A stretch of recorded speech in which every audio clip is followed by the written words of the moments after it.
سے کہہ دیجئے قل کفا باللہ شہیدا بینی و بینکم ومن عندہ علم الکتاب، اے کافرو تمہارے اور میرے درمیان بس دو گواہ کافی ہیں، میری رسالت میں بس دو گواہ کافی ہیں، دو گواہ کافی ہیں۔ رسول خدا نہیں کہہ رہے، اللہ کہہ رہا ہے، امت کہے نا ہمیں کافی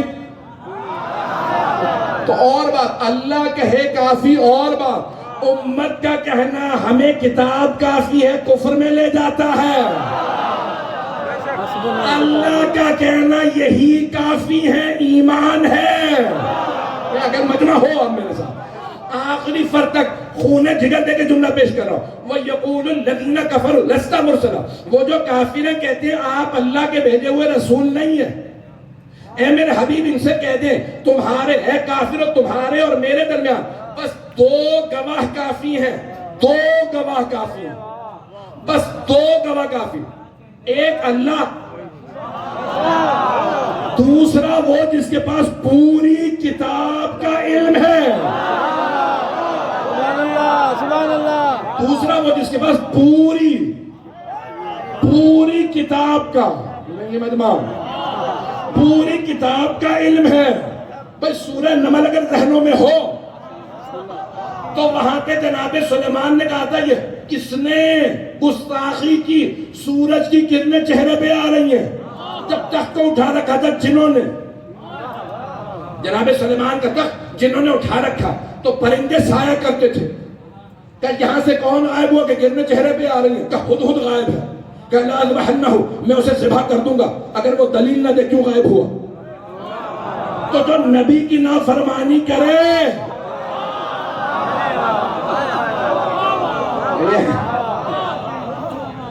کون ہے، کہا گیا، کہا یہ ہدہد غائب ہے، واپس آیا، میں آپ کو دکھا مجھے دلیل دے کیوں غائب تھا، کہ پاس کی بستی میں گیا تھا، وہاں ایک خاتون کی حکومت ہے، وہ ملکہ ہے اور وہ اس پورے علاقے کی ملکہ، اور وہاں اس کی سلطنت ہے، نظام بالکل صحیح چل رہا، خاتون کی حکومت ہے، نہیں ہے مجمع، خاتون کی حکومت ہے، نظام صحیح چل رہا۔ اس زمانے میں تصور نہیں تھا کہ خاتون حکومت کر سکتی ہے۔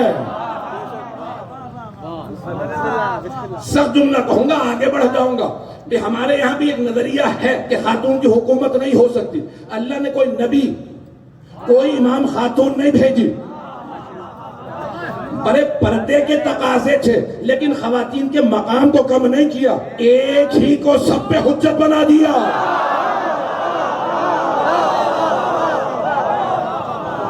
ایک بی بی کو سب پہ حجت بنا دیا، سارے انبیاء پہ، سارے اماموں پہ، ایک بی بی کو، فاطمہ الزہرا سلام اللہ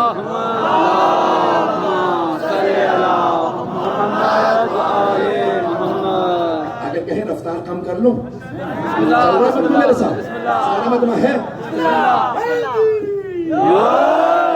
اگر رفتار میری زیادہ ہے آپ کے لیے تو میں رک سکتا ہوں۔ تو وہاں پہ کیا کہا جناب سلیمان نے، کہا کون ہے، وقت نہیں ہے، تفصیل میں نہیں جا رہا، اشارہ کر رہا ہوں، مجھے اپنا موضوع پیش کرنا، کہ کہا بھئی کون ہے جو اس ملکہ کو اس کے تخت سمیت میری بارگاہ میں لیا، تو قال عفریت من الجن، جنوں میں سے عفریت نے کہا۔ اب آپ کی زبان میں اگر ترجمہ کروں تو جیسے اردو میں کہتے ہیں دیو، بہت بڑا جن، یہی کہتے ہیں بیٹھے، تو بہت جو سب سے بڑا جن تھا نا، قال عفریت من الجن، اس نے کہا کہ انا آتی کا بہا، میں اس تخت سمیت اس ملکہ کو لے آؤں گا، قبل ان تقوم من مقامک، اس سے پہلے کہ آپ اپنی جگہ سے اٹھیں۔ جن نے کہا جناب سلیمان سے، نبی سلیمان سے، اس سے پہلے کہ آپ اٹھیں میں جا کے تخت اٹھا لاؤں گا، کہ یہ تو بہت دیر ہے۔ جناب سلیمان نے کہا یہ تو بہت دیر ہے، تو اب قرآن کہتا ہے کہ وَقَالَ مَنْ عِنْدَهُ عِلْمٌ مِّنَ الْكِتَابِ، تو پھر ایک ایسے مرد نے کہا جس کے پاس کتاب کا کچھ علم تھا، اب ہے مجمع، کتاب کا کچھ علم تھا، قبل ان تطرف عینک، آپ کی پلک جھپکنے کی مدت سے پہلے میں تخت لے آؤں گا۔ پانچویں امام سے پوچھا کہ مولا کیا جناب سلیمان خود تخت نہیں لا سکتے تھے؟ یہ عاصم ابن برقیہ وسیع سے کہا اور وہ لے کے آیا۔ امام نے کہا لا سکتے تھے لیکن وہ چاہتے تھے ان کی امت پہ ان کے وسیع کا مقام واضح ہو۔ امت کو پتہ چلے میرا وصی کون ہے. تو انہوں نے کہا پلک جھپکنے کی مدت سے پہلے لے آؤں گا, اور لے آئے. اور قرآن کہتا ہے کہ جیسے ہی بلقیس آئی نا تخت سمیت, تو تخت کو دیکھنے کے بعد کہنے لگی کہ انہو ہوا, لگتا ہے بالکل میرے ہی تخت جیسا.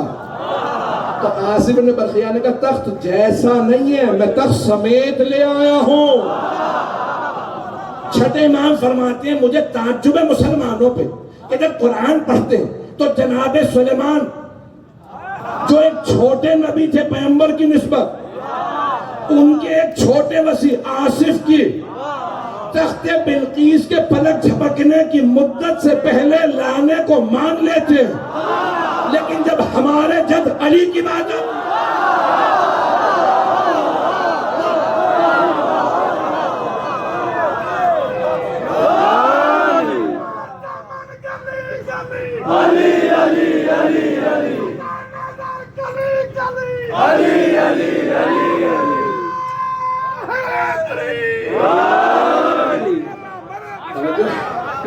بسم اللہ. یہ اصول کافی کی روایت ہے.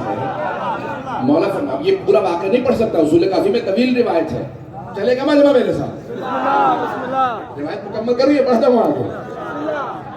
یہ مجھے آپ کی بسم اللہ ایسی تھی کہ میں روایت مکمل نہ کروں. عزیزان گرامی جب کسی نے کہا تھا نا, جناب امیر نے خود کہا, کوفے والوں سے کہا چلو جنگ کے لیے چلو, شام والے سے, تو کہا کہ سردیوں کا انتظار کریں. سردیاں آ گئی تو کہا گرمیوں کا انتظار کریں. مولانا کا سردیوں میں کہتے گرمیاں آ لے, گرمیوں میں کہتے سردیاں آ لے. تم لوگ جانا ہی نہیں چاہتے. کہ یا علی آپ کو کیا ضرورت ہے ہماری, آپ خود اکیلے چلے جائیں. مولانا کا جنگ ذاتی نہیں ہے, امت کے لیے ہے. نہیں لوگ ہیں یا نہیں؟ اب سمجھ میں آیا ائمہ کا موقف, ان کی ذاتی جنگ نہیں تھی, دین کا معاملہ تھا. اب جو دیندار ہے وہ اہل بیت کے ساتھ کھڑا ہوگا. دوسرا راستہ ان کے دشمنوں کا راستہ ہے.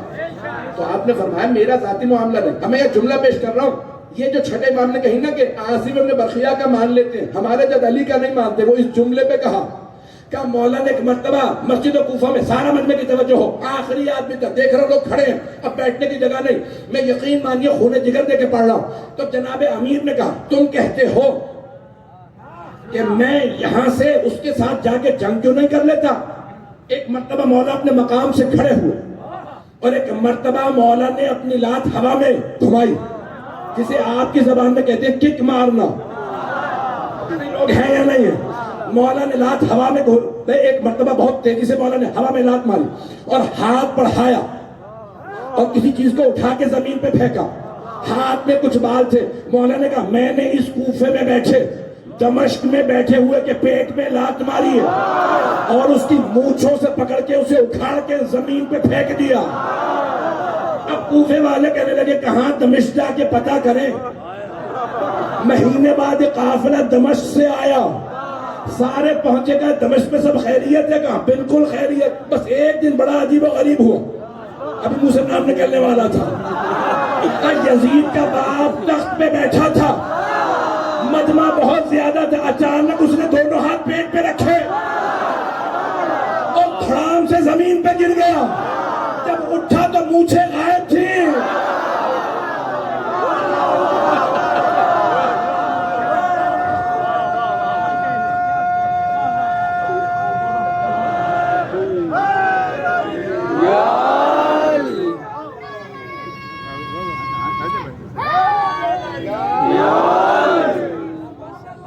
میرے ساتھ میں پورا یقین مانی خون جگر دے رہا ہوں. تو ایک مرتبہ سب نے پوچھا کبھی کیا ہوا, دمشق والے سے پوچھا کیا ہوا, کہ کچھ سمجھ میں نہیں آ رہا, میں گفتگو کر رہا تھا, تخت پہ بیٹھا تھا, اچانک محسوس ہوا کسی نے پیٹ میں لات ماری, اور مجھے جو مونچھیں غائب ہے کسی سے محسوس ہوا کسی نے میری مونچھوں میں ہاتھ ڈالا. جب وہ گر کے اٹھا, مولا نے کہا تم ابھی تعجب کرتے ہو. اب عزیزان گرامی سن لیجئے گا, جن کا یقین نہیں ہے یقین کر لیجئے. چھٹے امام کی اصول کافی کی روایت ہے. مولا فرماتے ہیں ہمیں ان پہ تعجب ہے جو قرآن پڑھتے ہیں. جناب سلیمان کے وصی عاصم بن برقیہ کا پلک جھپکنے کی مدت سے پہلے, کہاں فلسطین کہاں یمن, وہاں سے تخت لانا مان لیتے علی کا.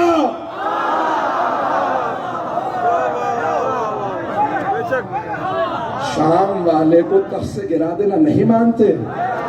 مولا نے کہا میرے لیے کوئی مسئلہ نہیں ہے، جنگ ذاتی نہیں دین کی ہے۔ حسین ابن علی کا معاملہ ذاتی معاملہ نہیں تھا، دین کا معاملہ تھا۔ اب آج جو دین کا ماننے والا ہے وہ حسینی ہے۔ سبحان اللہ۔ اور یہ میں نہیں کہہ رہا، خواجہ اجمیری نے کہا، اجمیر والے خواجہ انہوں نے کہا شاست حسین، بے شک بے شک بادشاہ حسین، برحق دین اس حسین، بے شک دین پناس حسین، بے شک سرداد نداد دست در دست یزید، حقا کے بنائے لا الہ اس حسین۔ آپ نے سینکڑوں نہیں ہزاروں دفعہ یہ روایت سنی ہوگی، دو جملے میری بھی تشریح کے سن لیجئے، بڑے بڑے ادیب بیٹھے ہیں، اگر سننا چاہیں گے تو میں بھی پیش کر دوں۔ یہ ربائی ہے، ربائی 4 مصروں کی ہوتی ہے، لیکن اس ربائی میں 5 مرتبہ مولا کا نام آیا۔ ربائی میں شاس حسین، بادشاہ حسین، دینس حسین، دین پناہ دین پناس حسین، آخری مصر میں حقا کے بنائے لا الہ حسین۔ 5 مرتبہ، 5 مرتبہ ربائی میں 5 مرتبہ حسین آیا، اور تیسرے مصرے میں لفظ حسین نہیں آیا، کیونکہ تیسرے مصرے میں یزید کا نام آیا۔ یہ خواجہ نے ربائی کہیں نہیں ہے، یہ الہامی ہے، کہلائی گئی ہے۔ آپ پہنچ گئی ہو، اللہ نے گرامی میں پیش کر رہا۔ تو اب یہاں واپس آئیں کہ یہ جناب امیر کے لیے ہے آیت۔ میں نے بہت زیادہ موضوع کو پھیلا دیا ہے، کوشش کروں گا سمیٹ دوں۔ بسم اللہ۔ وَيَقُولُ الَّذِينَ كَفَرُوا، آپ کو یاد ہونا، یاد ہو مجھے یاد ہے میں کہاں پہ تھا، کہ وہ جو کافر کہتے ہیں لست مرسل، آپ رسول نہیں۔ اللہ کہتا ہے کہ کہہ دیجئے تمہارے اور میرے درمیان بس 2 گواہ کافی ہیں، ایک اللہ، دوسرا وہ جس کے پاس پوری کتاب کا علم ہے۔ جناب عاصم بن برقیہ کے پاس کتاب کا کچھ علم تھا، من تبعیضیہ، تبعیض یعنی کچھ علم تھا، اور مولا کے لکھا ومن عنده علم الکتاب، استغراق کے لیے بھی آتا ہے، جیسے الحمدللہ رب العالمین، تمام تعریفیں اللہ کے لیے، تمام تعریفیں اللہ کے لیے۔ یہاں پہ آیا الکتاب، جس کے پاس پوری کتاب کا علم ہے۔ ایک روایت پیش کر کے آگے بڑھوں گا، ورنہ دلیل کے طور پہ حق الیقین سے، بحار الانوار سے، اس کے علاوہ اصول کافی سے پیش کر رہا ہوں، 5ویں امام سے، امام محمد باقر علیہ السلام۔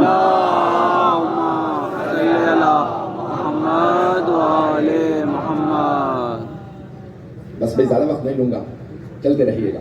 5ویں امام سے روایت ہے، اسماء اعظم، اسم اعظم، ایک اسم اعظم تھا جناب عاصم بن برقیہ کے پاس۔ کتنے اسم اعظم تھے؟ عاصم بن برقیہ کے پاس ایک اسم اعظم تھا۔